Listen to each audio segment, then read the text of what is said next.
Kamala Harris chose a bus trip through Georgia as her first post-Democratic convention campaigning, starting at a high school band practice where running mate Tim Walz talked about the joyful work of their campaign. I'm grateful to be part of a team with a really great head coach here in your next president of the United States, Kamala Harris. And Harris praised young Georgians' leadership. Your generation, all that you guys stand for, everything you have at stake is what is going to propel our country into the next era of what we can do and what we can do. Republican presidential nominee Donald Trump led Georgia political polls through much of this election cycle. But with Joe Biden out of the race, most now show Trump and Harris are tied. Trump running mate J.D. Vance was in Georgia last week. We're going to do it together, but only if you get us across the finish line in Georgia. This is one of the most important states in the union. Vance and Trump are campaigning largely on what they say are economic and immigration policy failures, both of which Trump told Georgia voters should be blamed on Harris. With your vote, inflation will stop. The illegal aliens will be turned back. They're not coming in. We got to stop them.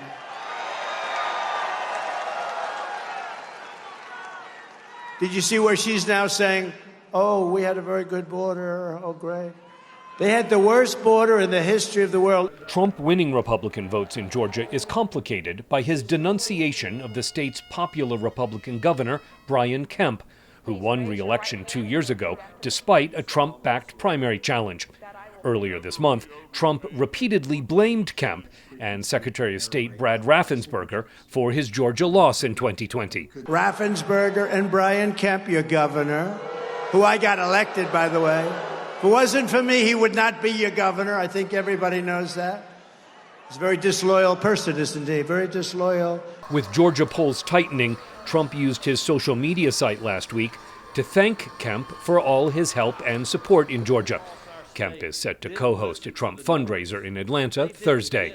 A Georgia grand jury indicted Trump and some of his allies last year over their attempts to illegally interfere with the state's 2020 election results.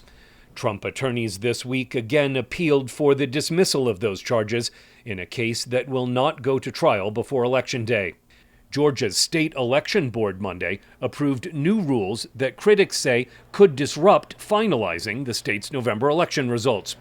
2 board members voted against the change. The 3 board members who passed it were all hailed by name by Trump this month as, quote, pit bulls fighting for honesty, transparency, and victory. Scott Stearns, VOA News.